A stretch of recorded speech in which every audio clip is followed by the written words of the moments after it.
சகரியா 8ஆம் அதிகாரம் முதல் 3 வசனம். சகரியா 8ஆம் அதிகாரம்.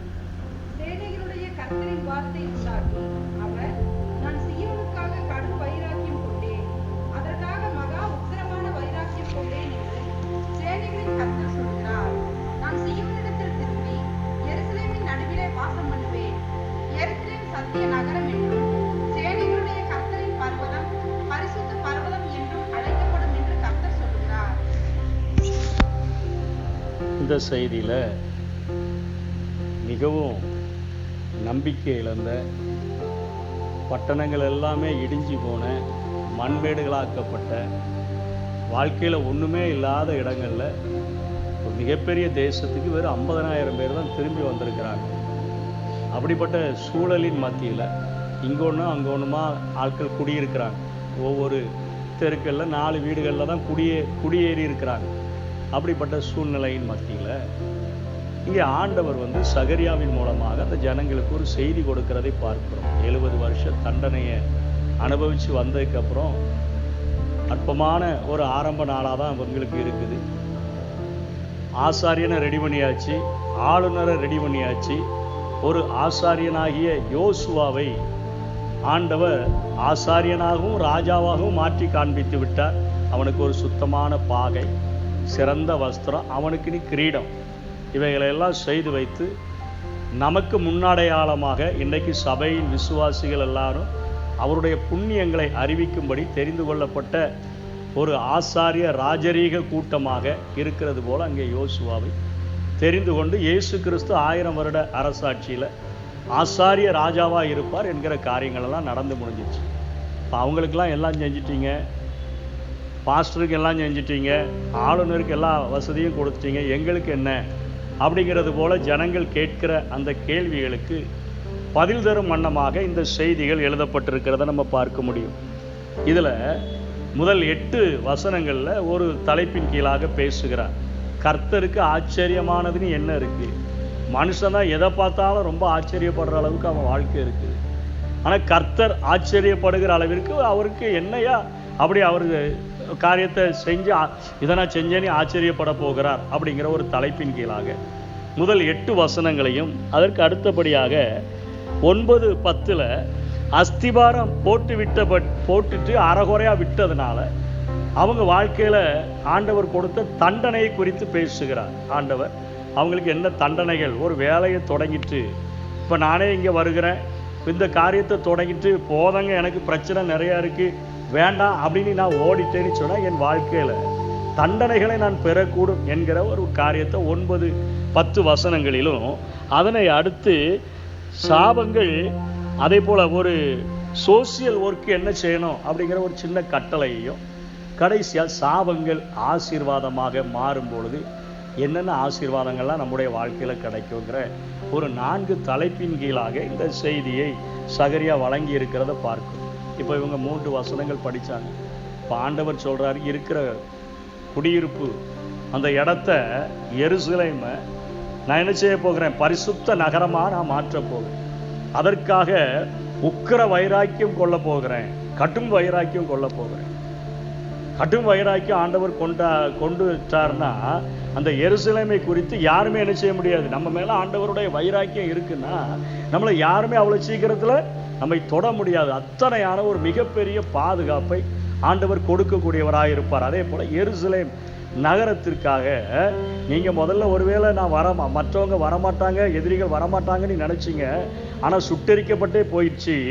இப்போ நான் திரும்ப வந்திருக்கிறேன் நான் அந்த எருசலேம் பட்டணத்துக்காக மிகவும் கடும் வைராக்கியத்தில் நான் வந்திருக்கிறேன். அதை பாதுகாக்கும்படியாக, அதை காப்பாற்றும்படியாக, அதை திரும்ப எடுப்பிக்கும்படியாக, அந்த பட்டணத்தில் உள்ள ஜனங்களை எடுப்பிக்கும்படியாக, அவர்களை ஆசீர்வதிக்கும்படியாக, மண்மேடுகளாக கிடக்கிற இடிந்து போன வாழ்க்கையில் ஒரு இடிந்து போன நம்பிக்கையின்மையின் மத்தியில், நம்பிக்கையே இல்லை, இடிஞ்சு போய் கிடக்குது, இதெல்லாம் இனிமேல் எழும்புமா அப்படிங்கிற சூழ்நிலையின் மத்தியில் நான் என் தீர்க்கனின் மூலமாக உங்களுக்கு இப்படிப்பட்ட ஒரு ஆசீர்வாதத்தை சொல்லுகிறேன் அப்படின்னு சொல்கிற அதிகாரத்தை தான் நம்ம பார்க்குறப்ப 4ஆம் வசனம் படிங்க பாப்போம். திரும்பவும் முதல்ல 70 வருஷத்துக்கு முன்னாடி இருந்துச்சு. திரும்பவும் எருசலேமின் வீதிகளில் முதிர் வயதினால தங்களுடைய கைகள்ல கோலை பிடித்து நடக்கிற கிழவனும் கிழவிகளும் குடியிருப்பாங்க. திரும்பவும் பெருசுகள்லாம் வந்துடும்.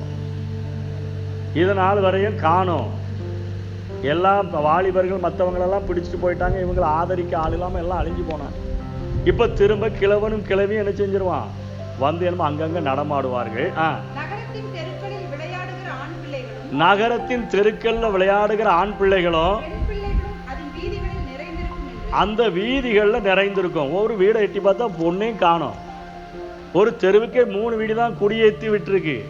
இங்க இவர் சொல்றாரு, தெருக்களின் வீதிகள்ல இத்தனை பேர் என்ன செய்வாங்க? விளையாடுவாங்க. பிள்ளைகளே இல்லையே, வீடுகள் எல்லாம் வெறிச்சோடி கிடக்குது, எல்லாம் தான் சிறையா போயிட்டானே. அப்ப இங்க விளையாடுவாரு எப்படி பெருகும் அப்படிங்கிற ஒரு கேள்விகள் அவங்களுக்குள்ள எழும்பும்.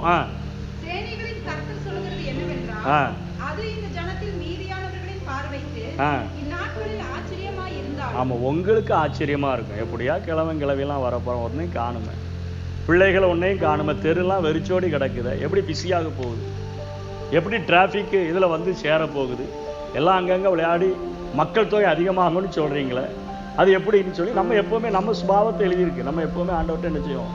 ஆண்டவர் என்ன வாக்குத்தத்தம் கொடுத்தாலும் கேட்போம். எப்படி நடக்கும் ஆண்டவர்? எப்படி நடக்கும்? காற்றையும் காண மாட்டீர்கள், மழையும் காண மாட்டீர்கள், பள்ளங்கள் எல்லாம் தண்ணீரினால நிரப்பப்படும் அவர் சொல்லிடுறார். அதே போல ஒரு வாக்குத்தத்தத்தை இங்கே கொடுத்தார். கிழவி எல்லாம் இருப்பான், கோல் ஒன்றி நடப்பான், பிள்ளைகளினால தெருக்கள் நிறைஞ்சிரும். படிங்க. உங்களுக்கு ஆச்சரியமா இருந்தாலும் என் பார்வைக்கு ஆச்சரியமா இருக்குமோ? எனக்கு அது ஒண்ணுமே இல்லைப்பா. அழிக்கவும் முடியும், ஆக்கவும் முடியும், உருவாக்கவும் முடியும், அழிச்சிடவும் முடியும். 70 வருஷம் வெறிச்சோடி கிடக்கவும் செய்ய முடியும். இடிந்து போன உங்க நம்பிக்கையை நான் என்ன செய்ய முடியும்? திரும்பவும் கட்ட முடியும். அப்படிங்கிற காரியத்தை தான் முதல் 8 வசனங்கள்ல சொல்லி முடிக்கிறதை பார்க்கிறோம். அதுக்கு தொடர்ந்து சொல்றாரு, இதோ கிழக்கு தேசத்திலும் மற்ற தேசத்திலும் இருந்து என் ஜனங்களை ரட்சித்து கொண்டு வருவேன். இது கிமு 2ஆம் நூற்றாண்டுல மக்காபியரினுடைய ஆட்சி காலத்துல எருசலேம் ரொம்ப பிஸியாயிடுச்சு. இனிமே 1000 வருட அரசாட்சியில தான் கிழக்கிலும் தெற்கிலும் என்று கிழக்கில் இருக்கிற பாபிலோனியாவில் இருந்தும் தெற்கில் இருக்கக்கூடிய அந்த எகிப்துல இருந்தும் எங்கெங்கெல்லாம் செதறி போயிருக்கிறாங்க அவங்க அவ்வளோ வரையும் 1000 ஆண்டு ஆட்சியில கொண்டு வந்து நான் முழுவதும் நிறைச்சிருவேன் அப்படிங்கிற வாக்கு தத்தத்தை இங்கே ஆண்டவர் சொல்றாரு. அப்போ என் ஜனங்கள் உண்மையுள்ள ஜனங்களாக நீதியுள்ள ஜனங்களாக இருப்பாங்க, நான் அவர்களுக்கு தேவனாய் இருப்பேன் என்று சொல்லி. இப்போ 9:10 அதை படிங்க பார்ப்போம். 9:10 வீடாகி ஆலயம் கட்டப்படும்படிக்கு வந்த உடனே உற்சாகமா அஸ்திபாரத்தை போட்டாச்சு. அஸ்திபாரம் போட்டு போடப்பட்டபடி நாள் முதல் கொண்டு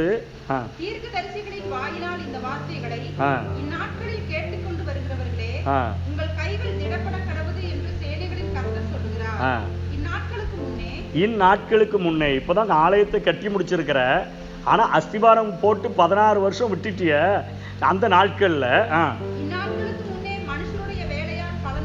மனுஷனுடைய வேலையில பலனும் இல்லை. 16 வருஷம் உழைச்சிய வெறும் பொத்தலான பையில தான் நினைச்சிருக்கிற போட்டிருக்கிற. மனுஷனுடைய வேலையினால பலன் இல்லை, மிருக ஜீவனுடைய வேலையினால பலனும் இல்லை, போகிறவனுக்கு வருகிறவனுக்கு நெருக்கிடை நிமித்தம் நெருக்கத்தி நிமித்தம் சமாதானமும் இல்லை, ஆசீர்வாதம் இல்லை, அதனால சமாதானமும் இல்லை. ஆமா, பைசா இல்லைன்னா ஒரே சண்டையா தான் வந்துடும், அப்படிதானே? ஆமா, சமாதானம் இல்லாம ஒவ்வொருவரையும் விரோதிக்க செய்யுது. போக்கிலும் வரத்திலும் ஆசீர்வதிப்பார்னு எழுதியிருக்கீங்க. போக்கிலும் வரத்திலும் என்னதான் இருக்கு? நெருக்கிடை இருக்கு. நெருக்கிடை போட்டு நெருக்குன்னு நெருக்கிறான். போனாலும் நெருக்கிறான், வந்தாலும் நெருக்கிறான். அப்படிப்பட்ட ஒரு சூழ்நிலை. எதனால நீ சொன்னா, நீ ஒரு வேலையை தந்தேன், கோரேசின் மூலமா உனக்கு ஒரு கட்டளையை கொடுத்தேன், போய் ஆலயத்தை கட்டின்னு சொல்லி நீ ஒரு அஸ்திபாரத்தை போட்டு மொட்டையா விட்டு போட்டு நீ உன் தோட்டத்தை கட்டி உன் வீட்டை கட்டி உன்னுடைய வசதி வாய்ப்புகளை பெருக்கி நீ ஆசீர்வாதமா வாழணும்னு வந்துட்டு ஏன் வேலையை விட்டுட்டிய? அஸ்திபாரத்தோட நிறுத்திட்டிய. அதுக்காக கோரேஸ் உங்களை விடுதலை செஞ்சான். அறகுறையா விட்டு வச்சிருக்கிறிய. அதனால உங்களுடைய ஆசீர்வாதங்களை நான் என்ன செஞ்சுட்டேன்னு சொல்றாரு, தடை பண்ணி போட்டேன். கையின் பிரயாசங்கள், மனிதர்கள் படுகிற பிரயாசத்திற்கு பலன் இல்லை, மிருக ஜீவன்கள் படுகிற பிரயாசத்துக்கும் பலன் இல்லை. ஒண்ணுமே இல்லாம நான் உங்களை தண்டித்தேன் என்று ஆண்டவர் சொல்லுகிறதை பார்க்கிறோம். தண்டனைக்கு காரணம் சொல்றாரு. இயேசு கிறிஸ்து இந்த பூமியில் வாழ்ந்த பொழுது லூக்கா 9ஆம் அதிகாரம் 62ஆம் வசனம் நினைக்க படிங்க பாப்போம். லூக்கா 9ஆம் அதிகாரம் 62ஆம் வசனம் படிங்க. அதற்கு இயேசு கலப்பையின் மேல் தன் கையை வைத்து, கலப்பையின் மேல உழுகிறதற்கு போறான். கலப்பையின் மேல தன் கையை வச்சு, பின்னிட்டு பார்க்கிற எவனும், நாளைக்கு வந்து உழுதுக்கலாம்யா ஒரு மாதிரி இருக்கு அப்படின்னு வச்சுட்டு போயிடுற எவனும் தேவனுடைய ராஜ்யத்திற்கு தகுதி உள்ளவன். தேவனுடைய ராஜ்யத்திற்கு அவருடைய வேலைக்கு தகுதி உள்ள ஆளே கிடையாது. தேவனுடைய பண்ணையில வேலை செய்யறதுக்கு தகுதியான ஆளே கிடையாது. அவருடைய ஊழியத்தை செய்யறதுக்கு தகுதியான ஆளே கிடையாது. பிரச்சனைகள் இல்லாமல் ஆசீர்வாதம் வந்தால் மட்டும் கட்டுவேன், பிரச்சனைகள் வந்தால் கலப்பையில கை வச்சுட்டு அப்படியே பின்னிட்டு பார்த்துருவேன்னா அவன் தேவனுடைய ராஜ்யத்திற்கு தகுதி உள்ளவன் அல்ல. இங்கே சகரியாவின் மூலமாக அவன் செய்கிற கையின் பிரயாசங்களுக்கும் ஆசீர்வாதமே இல்லை என்று சொல்லி 2வது தலைப்பை சொல்கிறதை பாருங்க. இப்போ 3வது 11ஆம் வசனத்திலிருந்து படிங்க பார்ப்போம். இப்போதோ இந்த ஜனத்தில் மீதியானவர்களுக்கு நான் முந்தின நாட்களில் இருந்தது போல இருக்க மாட்டேன். இனிமே நான் அப்படி இருக்க மாட்டேன். 70 வருஷத்துல நான் எப்படி இருந்தோனோ அப்படிலாம் இனிமே நான் இருக்க மாட்டேன். ஆண்டவர் பேசுறேன். நான் படிங்க. விதைப்பு சமாதானம் உள்ளதா இருக்கும். இப்போ விதைச்சிங்கன்னா வேலை செஞ்சீங்கன்னா உங்க கையின் பிரயாசம் இனிமே எப்படி இருக்கும்னு சொல்றாரு. ஆலயத்தை கட்டி முடிச்சிட்டேன், என் வேலையை சரியா செஞ்சுட்டேன், கோரேசின் மூலமா கிடைச்ச விடுதலையை நீ சரியா பயன்படுத்திட்ட. அதனால என்ன செய்யுங்க, உங்களுக்கு இனிமே விதைப்பு சமாதானமா இருக்கும். திராட்சை செடி தன் கனியை தரும், திராட்சை செடி தன் கனியை தரும், பூமி தன் பலனை தரும், பூமி தன் பலனை தரும், வானம் தன் பனியை தரும், வானம் தன் பனியை தரும். இந்த ஜனத்தில் மீதியானவர்கள் இதையெல்லாம் சுதந்தரிக்க கட்டளையிடுவேன். ஆமா, ஆசீர்வாதத்தை கட்டளையிடுவேன்னு சொல்றேன். இப்போ இதுக்கு முன்னாடி எப்படி இருந்துச்சுன்னு சொன்னா, உபாகமம் 28ஆம் அதிகாரம் 23ஆம் வசனம் படிங்க பார்ப்போம். உபாகமம் 28 23. உன் தலைக்கு மேலுள்ள வானம், உன் தலைக்கு மேலுள்ள வானம் வெண்கலமும், உனக்கு கீழுள்ள பூமி இரும்புமா இருக்கும். உனக்கு கீழுள்ள பூமி இரும்புமா இருக்கும்னு சொல்ற. அப்படின்னு அர்த்தம் என்னன்னா, வானத்துல இருந்து மழையும் பெய்யாது பனியும் பெய்யாது, ஆசீர்வாதமே இருக்காது. ஒரு விதை விதைக்கணும்னா வானத்திலிருந்து என்ன வரணும், பனி வரணும். அப்படிதானே? ஆமா, விதையே போட்டிருக்கிறோம், நைட்டு தான் முளைக்குது. ஒரு விதையை முக்கி வச்சு காலில் பார்த்தா 2 அப்படியே வெளியே வந்து நிற்கிது. பனியின் மூலமாக அது என்ன செய்யுது, மேலே வருது. வானத்திலிருந்து பனி பெய்யணும், பூமியிலிருந்து என்ன செய்யணும், விதை எழும்பணும். வானம் வெண்கலமாகவும் பூமி இரும்பா இருந்தால் ஒரு ஆசீர்வாதமும் இருக்கு. இங்கே கொத்தினாலும் டொங்கு டொங்குனி தான் சத்தம் கேட்கும், அங்கே எட்டி பார்த்தாலும் வெண்கலமாக தான் தெரியும். ஓ, வெண்கல வானம், ஒரு ஆசீர்வாதம் இல்லையா? கீழே பூமி இப்படி தானே இருக்கு. அதுக்கு ஆண்டவர் சொன்னார், அதாவது நியாயப்பிரமாணத்தினுடைய வார்த்தைகளின்படி நீ செய்தான்னா உன்னை வாளாக்காமல் தலையாக்குவேன், கீழாக்காமல் மேலாக்குவேன். வசனத்தின்படி கீழ்ப்படிஞ்சான். நீ அப்படி செய்யாமல் போனால் உனக்கு மேலே இருக்கிற வானம் வெண்கலமாகவும் உனக்கு கீழே இருக்கிற பூமி இரும்பாகவும் மாறும் அப்படின்னு கொடுத்த சாபத்தினுடைய காரியங்களை ஆண்டவர் நான் மாற்றிடுவேன்னு சொல்கிறேன். அதனால தான் சொல்கிறேன், வானம் என்னத்தை பெய்யும், பனியை பெய்யும். இங்கே வந்துருங்க சகரியாவில் அப்படி தானே போட்டிருக்கு. வானத்திலிருந்து பனி பெய்யும், பூமியிலேருந்து விதை என்ன செய்யும், முளைச்சி வரும். திராட்சை பழம் தன்னுடைய திராட்சை செடி தன்னுடைய பழத்தை கொடுக்கும். அவர்கள் செய்கிற எல்லாவற்றிலும் நான் ஆசீர்வாதத்தை கட்டளையிடுவேன். தொடர்ந்து படிங்க பார்ப்போம்.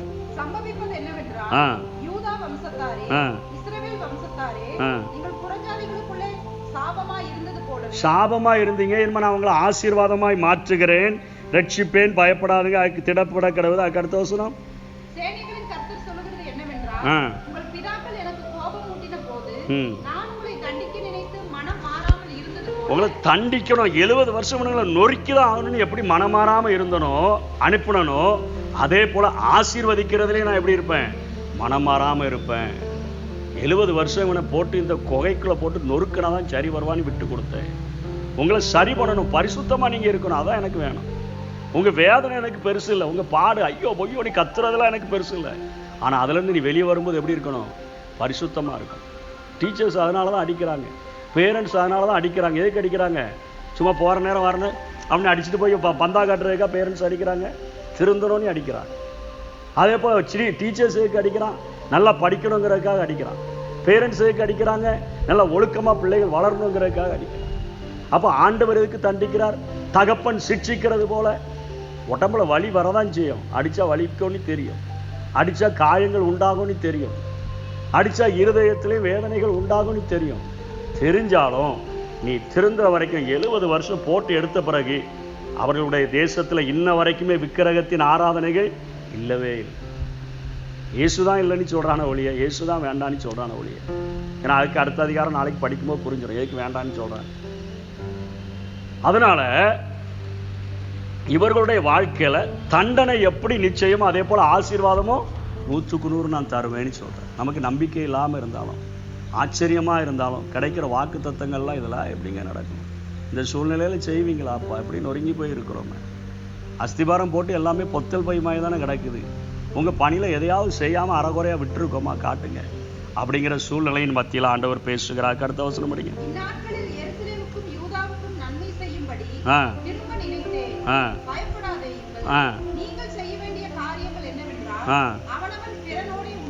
உண்மையை பேசுங்கள், சத்தியத்துக்கும் சமாதானத்துக்கும் ஏற்க நியாயம் தீருங்கள். மனுஷனோட ஒரு நல்ல ஒரு ரிலேஷன்ஷிப்பை வைக்கும்படியா பேசுறாரு. அதுக்கு அடுத்தால அதான் பார்த்தோம்ல, 2 பாவம் தான் சகரியா பேசினார். ஒன்று மனுஷனுக்கு விரோதமா மனுஷன் பாவம் செஞ்சா அந்த பாவத்துக்கு பேர் என்ன கொடுத்துருந்தாரு? பறக்கிற புஸ்தக சுருளின் ஒரு பக்கத்தில் எழுதியிருந்து திருடு அப்படின்னு சொல்லியிருந்தார். திருடன் அப்படிதானே? மனுஷனுக்கு விரோதமாய் மனுஷன் செய்கிற துரோகங்களுக்கு ஒரு பக்கம் முழுவதும் அந்த பறக்கிற தலைக்கு மேலே பறக்கிற சுருளில் தண்டனைகளை எழுதியிருந்தார். இன்னொரு பக்கத்தில் ஆண்டவருக்கு விரோதமாய் செய்கிற பாவம், அதை தான் இங்கே ஞாபகப்படுத்துறாரு. பொய்யானையின் மேலே பிரியப்படாமல் இருங்க. பொய்யானை ஆண்டவர் மேலே, பொய்யானை இடுகிற காரியங்கள் மேலே, இவைகளையெல்லாம் நான் வெறுக்கிற காரியங்கள் என்று ஆண்டவர் சொல்லுகிறார். அதுக்கடுத்தால 19ஆம் வசனம் நேற்று பார்த்துட்டோம்ல. என்னது? 4ஆம் மாதத்தின் உபவாசம், 5ஆம் மாதத்தின் உபவாசம், 7ஆவது மாதத்தின் உபவாசம், 10ஆவது மாதத்தினுடைய உபவாசம். இந்த காரியங்களை குறித்து பார்த்துட்டோம். 4ஆவது மாதம் உபவாசம் என்னது? அதான் பார்த்துட்டோம்ல, அதை தாண்டி போயிருங்களேன். 4ஆவது மாதம் உபவாசம் என்னது? 10ஆவது மாதத்துலேருந்து கேட்போம். அப்போனா கரெக்டாக சொல்லிடுவீங்க. முதல்ல 10ஆவது மாதம் உபவாசம் தான். யோயாக்கீம் ஆட்சி காலம் தொடங்கின போது எருசலேமை என்ன பண்ணிட்டாங்க? முற்றுகையிட்டாங்க. சிதேக்கியாவின் 11ஆம் வருஷம் வரைக்கும் எருசலேமின் முற்றுகையிடப்பட்டதுக்காக ஒரு உபவாசம் தான். என்னைக்கு வந்தான் அவன்? 10ஆம் மாதத்தில் வந்தான். அன்னையிலேருந்து ஐயோ எங்கள் எருசலேம் முற்றுகை போடப்பட்டிருக்கு. அப்புறம் திறப்பு கண்டு என்ன செஞ்சிட்டான்? உள்ளே வந்துட்டான். அது 4ஆவது மாதம் உபவாசம். திறப்பு உண்டாகி இப்போ உள்ளே வந்துட்டானே. முற்றுகை தானே, வெளியே கொத்தளம் தானே வச்சுருந்தான். வெளியே போக்குவரத்து இல்லாமல் இருந்தால் இப்போ உள்ளேயே வரானே. திறப்பு உண்டாயிடுச்சு. 4ஆவது மாதம் உபவாசம். 5ஆவது மாதம் உபவாசம் நெபுசத்நேச்சார் வந்து அரண்மனை, ஆலயம், எருசலேம் எல்லாத்தையும் சுட்டரிச்சு போட்டானே. அதற்கான ஒரு உபவாசம் 5ஆவது மாதம். 7ஆவது மாத உபவாசம் கெதலியாவினுடைய படுகொலைக்கான உபவாசம். இந்த 4 உபவாசங்களை தான் ஆண்டவர் இப்போ சொல்கிறாரு. நான் உங்களுக்கு எப்படி மாற்றிடுவேன்னு சொல்கிறாரு? பண்டிகை நாட்களாக நான் உங்களுக்கு மாற்றி தருவேன் என்று ஆண்டவர் சொல்கிறார்.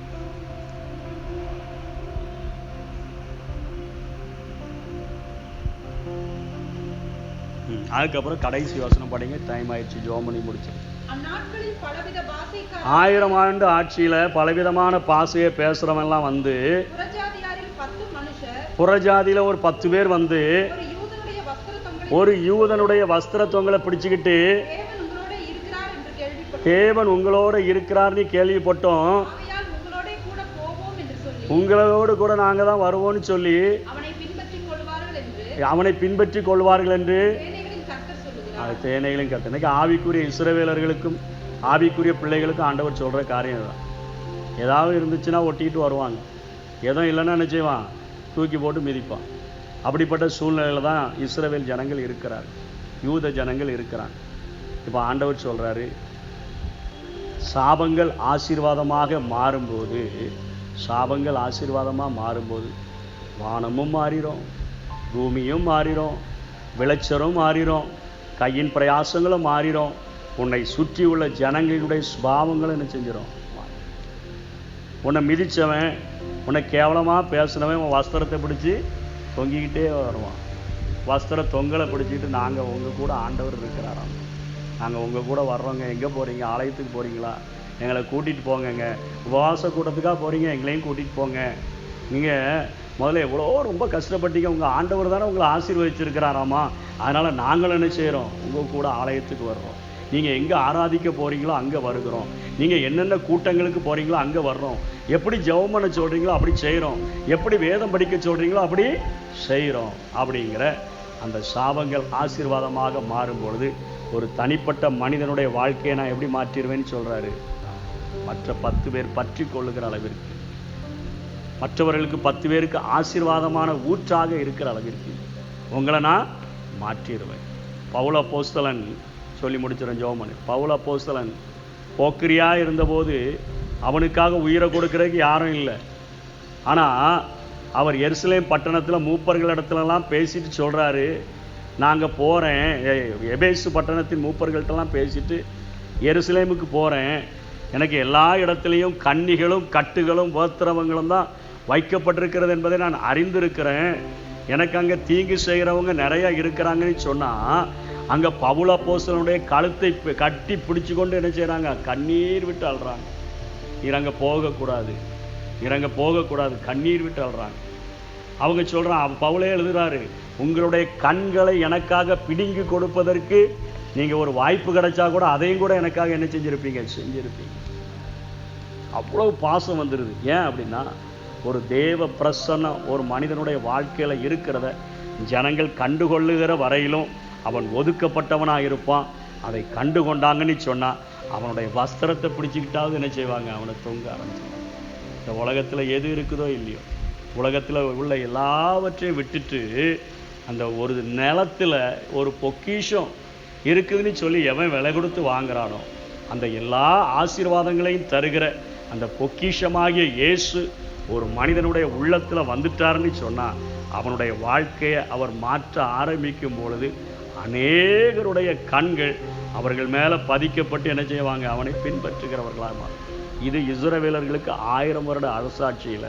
ஆனால் சபையின் விசுவாசிகளுக்கு இந்த நாட்களில் ஆண்டவர் செய்யக்கூடியவராக அவர் இருக்கிற 4 தலைப்புகளின் கீழே பார்த்துருக்கோம். முதல் தலைப்பு, உங்களுக்கு கண்களுக்கு வேணால் நான் செய்கிறதெல்லாம் ஆச்சரியமாக இருக்கலாம், என் கண்களுக்கு அது ஒன்றும் பெருசாக ஆச்சரியம் இல்லை. வேலையை அறகுறையாக தொடங்கிட்டு விடாத என்னுடைய பணியை, அது உன்னுடைய விசுவாச வாழ்க்கையானாலும் சரி, பரிசுத்த வாழ்க்கையானாலும் சரி, 2 மாதம் பரிசுத்தமாக இருப்பேன், மீதி 10 மாதம் ஊத்தையாக இருப்பேன், இருக்காத, பரிசுத்தமாக வாழு அப்படிங்கிற ஒரு கட்டளையை கொடுக்குறார். 3வது காரியம், சமுதாயத்தில் நம்ம எப்படி இருக்கணும்னு சொல்லி, திருடனாக இருக்காத, உன்னுடைய சகோதரன் மற்றவர்களுக்கு தீமை செய்யாத, கடவுளுக்கு என்ன செய்யாத, தீமை செய்யாத, சக சிநேகிதர்களையும் நேசி, மேலையும் நேசி, இல்லைன்னா சாபத்தினுடைய சுருவம் தலையின் மேலே பறந்துக்கிட்டு இருக்குங்கிற காரியத்தை சொல்லிட்டு சாபங்கள் ஆசீர்வாதமாக மாறும் பொழுது வானமே உனக்கு ஒத்துழைக்கும், பூமியே உனக்கு ஒத்துழைக்கும், நீ பயிரிடுகிற காரியங்கள் சமாதானமான ஆசீர்வாதத்தை உன் வாழ்க்கையில் தரும். உனக்குள்ள ஜீவ தண்ணீர்கள் உள்ள நதிகள் பாய ஆரம்பிச்சிருச்சுன்னு தெரிஞ்சிட்டாங்கன்னா உன்னை என்ன செய்ய ஆரம்பிச்சிருவாங்க, பிஸியான ஆட்களாக பார்க்க ஆரம்பிச்சு, பிஸியாக பார்க்க ஆரம்பிச்சு. எப்போ பார்த்தாலும் உன்னை தேடி வருவாங்க, உன்கிட்ட பேசணும்னு நினைப்பாங்க. உன்னிடத்துல நீ எங்கே போகிறா, என்ன செய்கிற, எப்படி ஜெபம் பண்ணுற, எப்படி பைபிள் படிக்கிற, அதெல்லாம் தெரிஞ்சுக்க ஆசைப்படுறீங்கன்னு சொல்லுவாங்க. அப்படிப்பட்ட ஒரு ஆசீர்வாதத்தை நம்முடைய வாழ்க்கையில் ஆண்டவர் தர முடியும்.